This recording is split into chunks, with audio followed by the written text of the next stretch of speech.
Before the world wakes up, the heart of a provider is already beating. Every step, every sweat, every sacrifice, all tell a story of love in motion. But behind every effort is a greater provider. The Bible reminds us to remember the Lord your God, for it is He who gives you the ability to produce wealth. Strength, skill, opportunity, they're not just earned, they're entrusted. Providing isn't just about survival, it's worship. It's gratitude in action. So when you work, do you see exhaustion or God's invitation to bless others? Understand the heart of a provider today on Good Morning Pastor.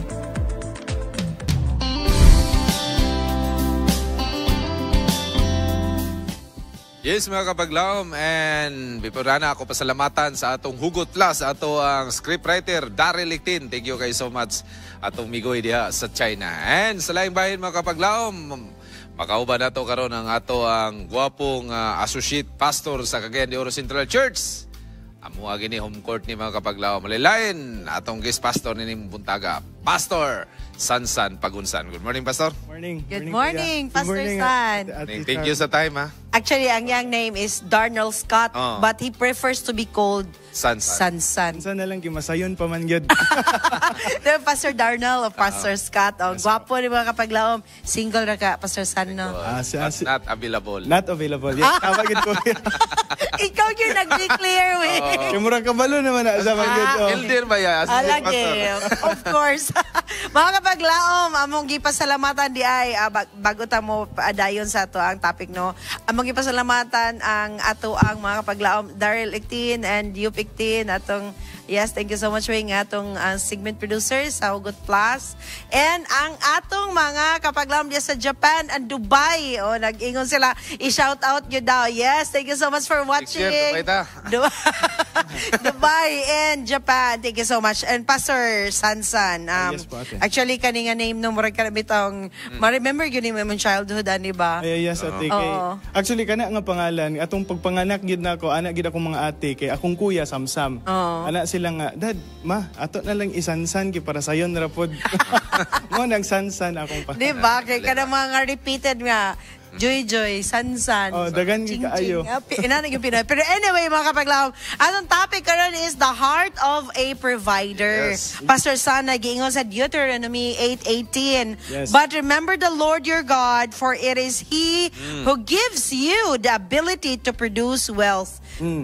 Giunsa ka pag-bless sa Ginoo sa ato, Pastor, no, nga gitagaan ta niya strength, gitagaan ta niya wisdom to provide for others. Yeah, and thank you so much Ate Charm no, and Kuya Awing. Ang atong kuan magigaron nindot gid kayo nga atong ginatawag na tong question kay actually kung mag-ingon ta kung giunsa og hatag sa Ginoo sa ato, actually it is not just wealth nga iyang gihatag sa ato. Actually naghatag mo pud siya sa ato ginatawag na to nga kaning ginatawag nga mental capacity sa ato ang mga spiritual growth and even sa ato ang physical strength nga ginahatag niya sa ato everyday bitaw. And all of these things nga atong ma-receive, ihara magyapon ni gikan.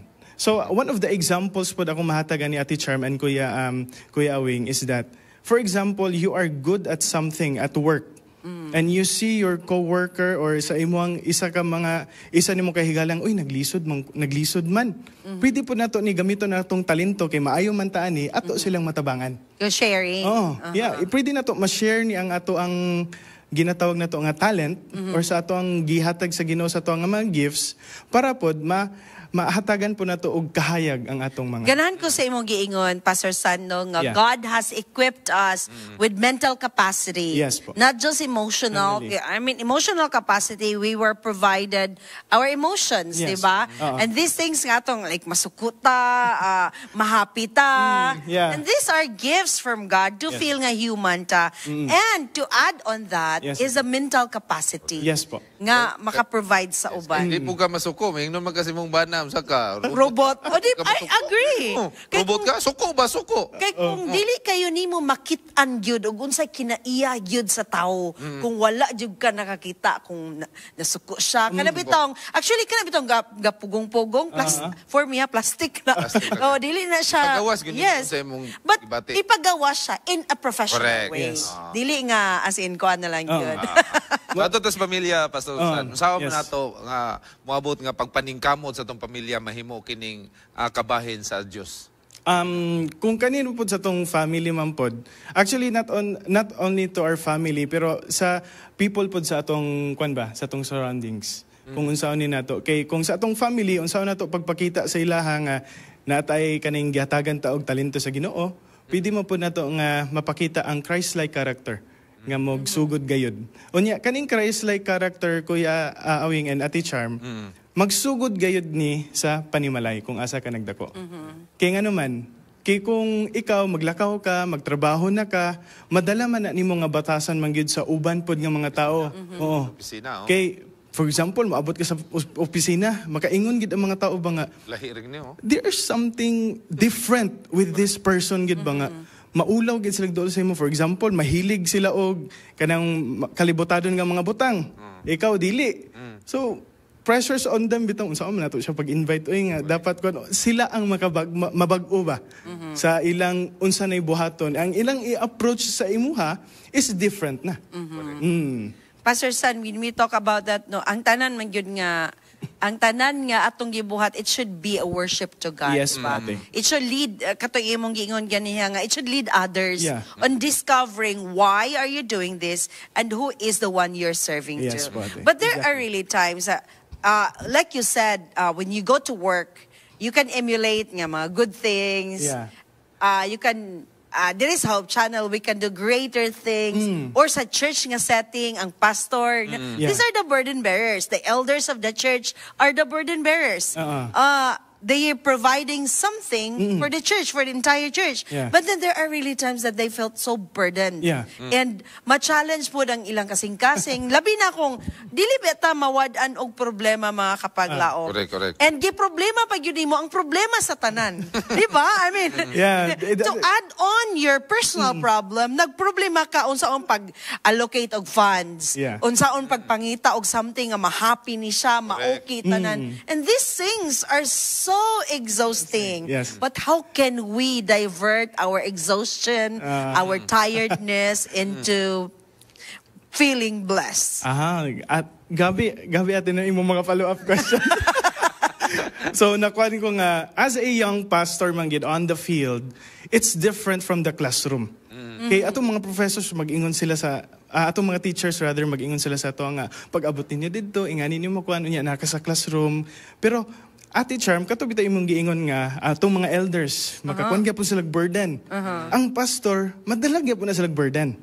But what's amazing about this is that kana bitawng it is so fulfilling at the end nga even though burned out na kayo ka, even though grabe na kayong mga tambak na kayong mga pagsulay nga imong nagian, pero makita bitaw nimo nga this is all for the glory of God. Amen. And this is a divine calling pod. Kana bitong ma-burn out ta. Dapat dili pod nato kaning unsay tawag ani unsay term ani kana bitong I-ignore lang. ignore lang ba nga Nga exhausted ta. Yes. Lagi kay just like si Jesus, di ba? Oo. He rested, he Yes. paused, and he went up to the mountain. Maginaoy nga, mga tagitag bukid. Went up to the mountain, Oh, yes, you know, meditate, and just look at maybe the greens, or atong nga time, ang atong i-picture out, no, kay Desierto man. So maybe he's just looking, you know, at the down, sa city, unsay nahitabo, just Yeah. realizing things. Pahungaw sa gibati ba? And I think it's necessary, Yeah. right, Pastor? Oh, it's okay nga to feel that you're kanang ma-burn out ka, makapoy ka, normal lagid kina. It's also part being human. Yeah, it's part of being human And acknowledging you need God. yes, of course nga makita pud sa uban tao, just for example si Kuya Awing, elder magid siya sa simbahan. Matanaw mga tao siya, grabe okay, elder ni siya.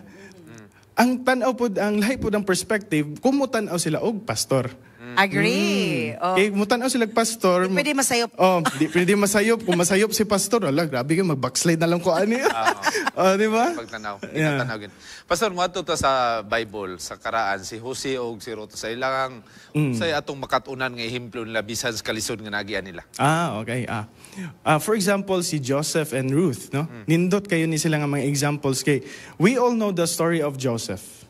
Si Joseph gayud to make the long story short, gibaligya siya to the point nga ang iyang misery nahimo na gyapong blessing. Correct. Yeah. Kay if just imagine what if wala to nahitabo. Do you think maabot pa ba tani? Yes. Yeah. Dili ka. Pero it's a plan of redemption. Yes. It's a plan ba nga. Even Joseph itself, at first, wala siya kasabot. Nga, Lord, I am so faithful to you. I am willing to give my life sa imuha. Pero nganong ingani imong gibuhat sa ako Also, Ruth. Ruth, na lost kanang namatyan siya. But in times of trouble, sa ilang mga kanabitong despair, nindot gid kaayo gyapon nga ilang himo nga character bitaw nga nagpabilin gyapon sila og alagad sa Ginoo. Amen for that, no?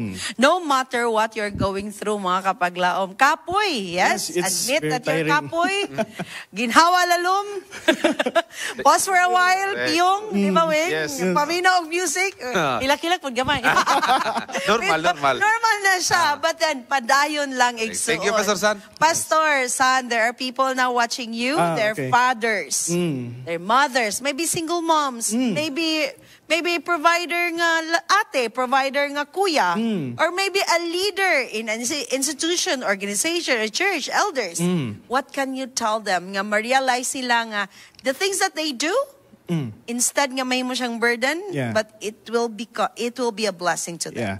So in short, sa tanan nga manag breadwinners, sa tanan nga ga-provide sa ilang nga family karon, I just want to say to you nga, ang inyong ginabuhat is never a burden in the eyes of God. Nga naman, God is actually giving you a tasks.